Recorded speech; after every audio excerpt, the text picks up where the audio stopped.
오늘 2장 17절을 보면 너희가 말로 여호와를 괴롭게 하였다.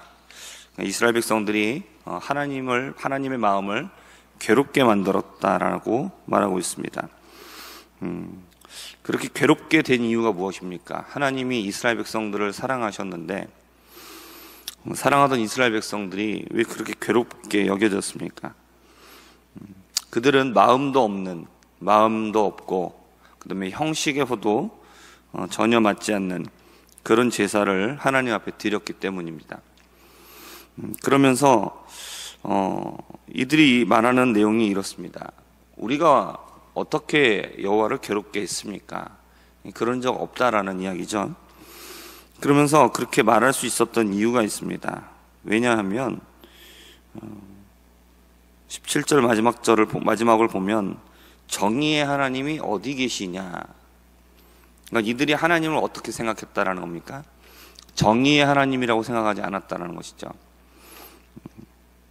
그러니까 자기들이 악을 행하고 그러면서 뭐라고 말을 하냐면 이게 하나님이 보실 때 전혀 문제가 없다라고 얘기했습니다.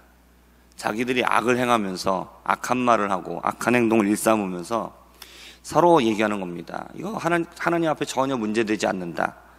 그러니까 이들의 인식이 뭐냐? 하나님이 그렇게 정의로운 분이 아니다라는 거죠. 그러니까 자기들이 편한 대로 하나님의 성품을 정의하고 자신들의 그런 악한 모습들을 정당화시키기 위해서 하나님의 모습을 왜곡하고 있었다라는 겁니다. 그렇기 때문에 하나님께서 그런 이스라엘 백성들에게 어떻게 조치하시느냐?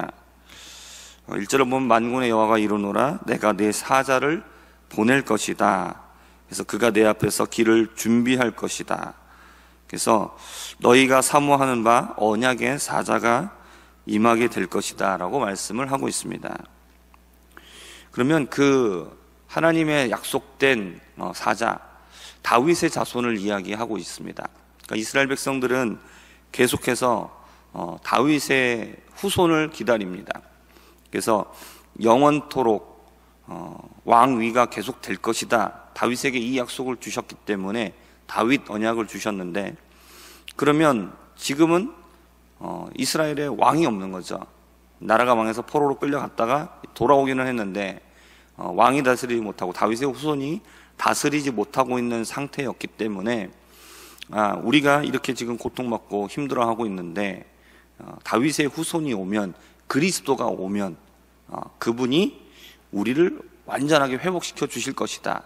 이 기대와 소망이 가득 차 있었다라는 겁니다. 그러면 그들이 그렇게 기다리는 그리스도가 오면 주가 오시면 무엇을 하실 것이느냐? 그가 성전에 오시는데 와서 뭘 하냐면 이스라엘 백성들을 깨끗하게 만든다라는 겁니다.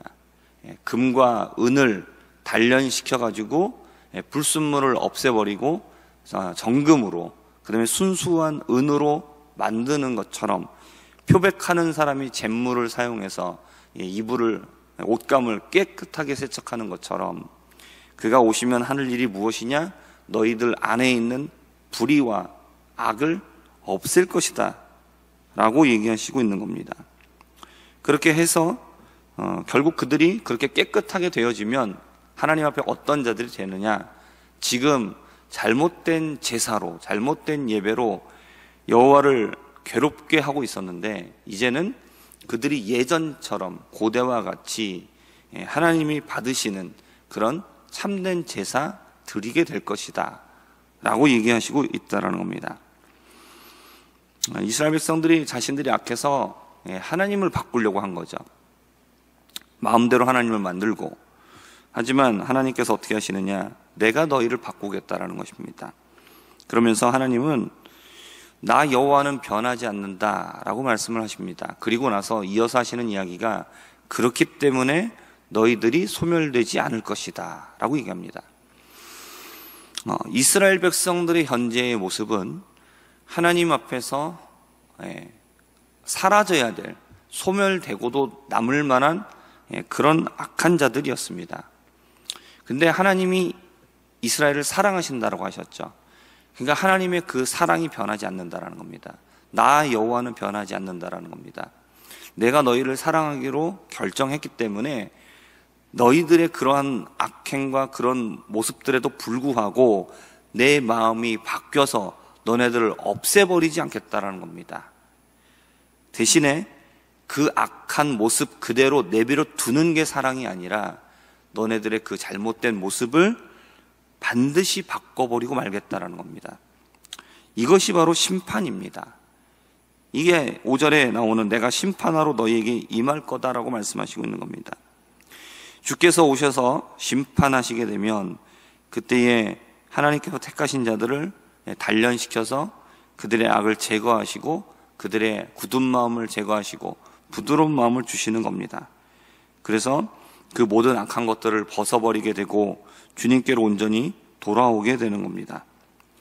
이것은 하나님이 우리를 향한 하나님의 생각이, 하나님의 마음이 변하지 않기 때문입니다.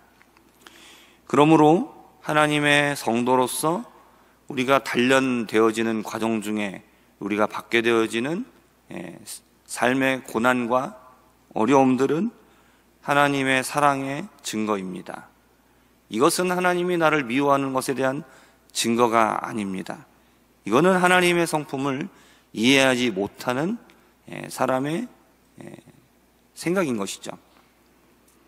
내가 하나님의 자녀라면 하나님의 자녀로서 합당하게 행할 수 있도록 단련받고 연단되어지고 그렇게 훈련받는 것이 지극히 당연한 것입니다.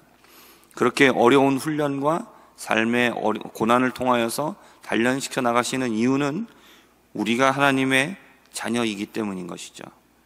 이 사실을 분명하게 믿으시기를 바랍니다. 그리고 하나님께서 7절에서 말씀하십니다. 너네들이 나로부터 떨어져 있다는 것이죠. 멀어져 있다는 것입니다. 그래서 너네들이 돌아오라는 겁니다. 그러니까 이스라엘 백성들이 말합니다. 우리가 어떻게 해야 돌아가는 겁니까? 라고 얘기하니까 하나님이 말씀하시는 것이 무엇이냐? 너네들이 나의 것을 도둑질하고 있다는 겁니다. 도둑질하지 말라라는 것이죠. 하나님의 것을 온전하게 바치라는 겁니다. 그 내용이 뭐냐? 그들이 도둑질했던 내용이 무엇이냐? 11조와 봉헌물입니다. 근데 이것이 온 나라가 이렇게 되었다는 것이죠. 하나님 앞에 11조 안 바쳐도 돼. 봉헌물, 헌금, 재물 이런 거 괜찮아. 아무거나 드려도 돼. 병든 것, 저는 것, 가치 없는 것 그런 거 드려도 상관없고 하나님이 그것을 먹으시냐? 어떻게 하냐? 괜찮다. 어차피 불태워서 제사로 다 없어지는 거 아니냐? 그러니 어떤 거를 드리면 뭔 상관이 있느냐? 그러면서 그들이 하나님 앞에 마땅하게 드려야 될 11조와 예물을 드리지 않고 헛된 것을 드렸다라는 것입니다. 9절에서 하나님은 분명하게 말씀하십니다. 너희 온 나라가 나의 것을 도둑질하였기 때문에 너네가 저주를 받았다. 이거는 하나님이 11조를 받아내기 위해서 협박하는 게 아닙니다. 맞는 이야기죠. 우리가 11조를 드리면 그게 하나님 앞에 뭐가 됩니까? 하나님 그걸로 떡을 잡수시는 것도 아니고 갔다가 물건을 갖고 오면 하나님이 그것을 사용하시는 것도 아니죠. 그러나 뭐가 하나님 앞에 드려지는 것입니까? 하나님이 그런 물질을 직접 사용하시거나 드시는 거 아니지만 이것을 하나님의 것으로 인정하고 하나님이 나에게 이 모든 것들을 허락하셨다라는 것을 인정하는 것이 바로 11조입니다. 모두 다 하나님 겁니다. 그런데 실질적으로 세상에서 그것이 필요한 건 누굽니까? 그건 우리잖아요. 그걸 주신 거예요. 그렇기 때문에 다 하나님 거기 때문에 다 원래 하나님 앞에 다 드려야 되는 건데 실질적으로 우리가 그것을 써야 되니까 10분의 1은 하나님의 것으로 인정하여서 인정하는 표시로서 하나님께서 주신 것에 대한 감사로서 하나님 앞에 드리는 것이고 그리고 나머지를 가지고 사용한다는 것이죠. 그걸 우리에게 또 허락해 주셨다는 겁니다. 그렇기 때문에 온전한 11조를 드리는 사람은 그것은 어떤 사람이냐? 하나님을 온전하게 인정하는 사람이에요. 액수가 중요한 게 아니라 어떤 것이 아니라 어떤 분들은 그런 분이 있다라고 해요. 남편이 안 믿는 남편입니다. 월급 다 갖다 주는 게 아니고 생활비만 준다고 합니다. 그래서 그 생활비 안에서 11조를 드린다고 해요. 하나님 알고 계시죠? 액수가 다 벌은 게 이건데 거기에서 온전한 11조라는 것이 꼭 그 돈을 다 드려야만이 아니라 하나님께서 내게 허락하신 거 안에서 내가 드릴 수 있는 그것을 아껴가면서 생활비로 준 것이니까 빠듯하겠죠. 그 안에서 11조를 드리는 것, 하나님 온전한 11조로 받지 않으시겠습니까? 하나님이 가난한 과부의 2렙돈을 너 이렇게 적게 가져왔어, 하나님이 내치셨습니까? 아니에요.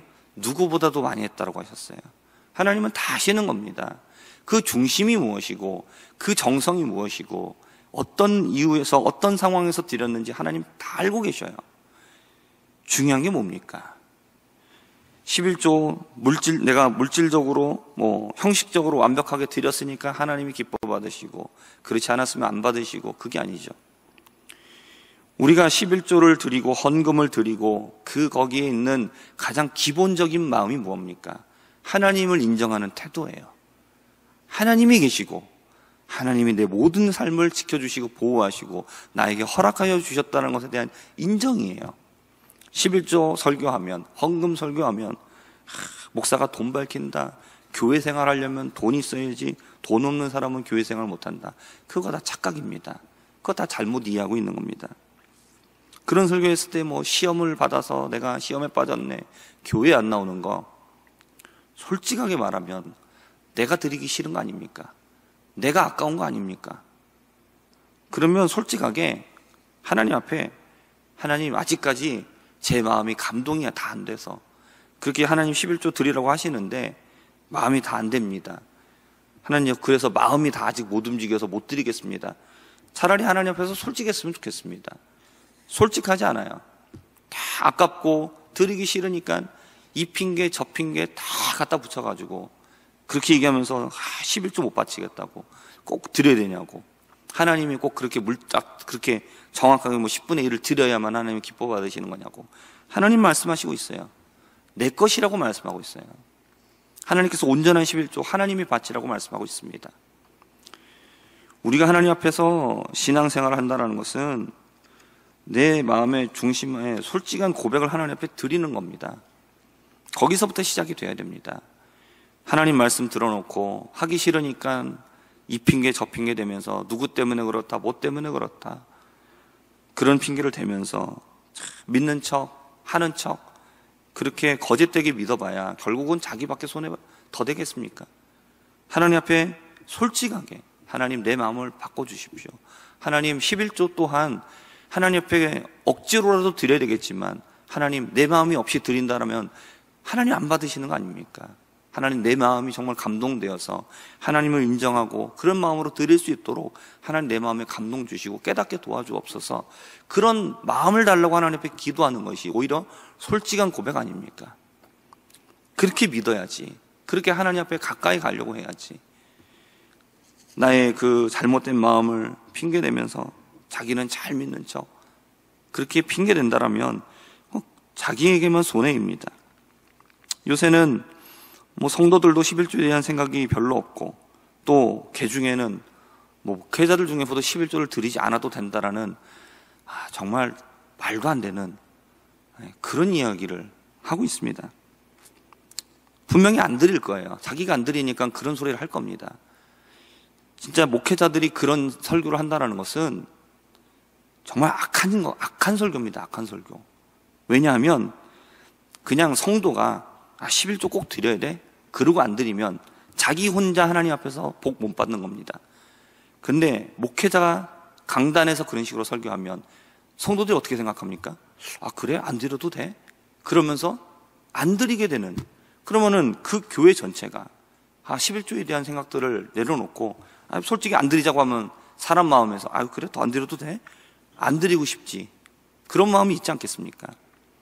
그러니까 목회자들이 본인이 그런 마음이 없으니까, 본인이 그런 마음이 없어도 성경에서 그렇게 말씀하고 있으면 말씀대로 가르쳐야죠.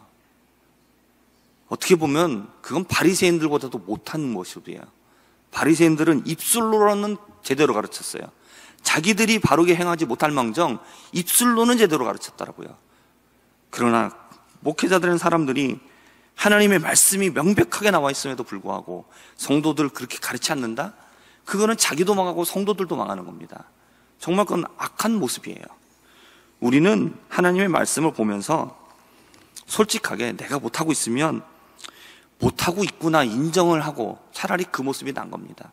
그런데 하는 척, 드리는 척 하면서, 경건한 척 하면서, 그러면서 사람 앞에서 신앙생활하고 그러다 보면 하나님은 다 사라지고 결국 자신만 망하고 나는 그런 길에 빠지게 됩니다. 그러므로 사랑하는 성도 여러분, 강단에서 하나님의 말씀대로 전해지고 있다라면 그것이 내 마음속에서 받아들이지 못하고 있을 때 그것을 말씀을 튕겨내는 것이 아니라 아직까지 내 마음이 그렇게 감동이 덜하는 거구나, 내가 아직까지 깨닫지 못한 거구나, 그렇게 생각하시고 하나님 앞에 엎드려 기도하셨으면 좋겠습니다. 그럴 때 우리가 소망이 있는 것 아니겠습니까? 그래야 진짜 희망이 있는 것 아니겠습니까? 하나님 분명히 말씀하시잖아요. 내가 너네들을 연단하겠다라고요. 연단하겠다라고. 너네 삶에 고난을 주겠다라고. 근데 하나님이 뭐라고 말씀하십니까? 그렇게 하시는 이유가 뭡니까? 잘못된 제사를 드리고 있는 이스라엘 백성들을 놓고 그 잘못된 제사를 드리면서 그러고 있기 때문에 하나님 저주하실 수밖에 없잖아요. 그런데 하나님이 그렇게 하시는 이유가 뭡니까? 연단하시는 이유가 뭡니까? 내가 마음이 변해서 그래 잘못된 제사 드리는 너네들 내쳐버리면 그만이지. 하나님 그게 아니다라는 거죠. 내 마음이 변하지 않았다라는 거예요. 너네들에 대한 사랑의 마음이 변하지 않았다라는 거예요. 그렇기 때문에 너네들을 표백시키고 단련시키고 연단시켜서 깨끗하게 만들고야 말겠다라는 것이죠. 그러면 그 연단 받는 게 쉽습니까? 그렇지 않잖아요.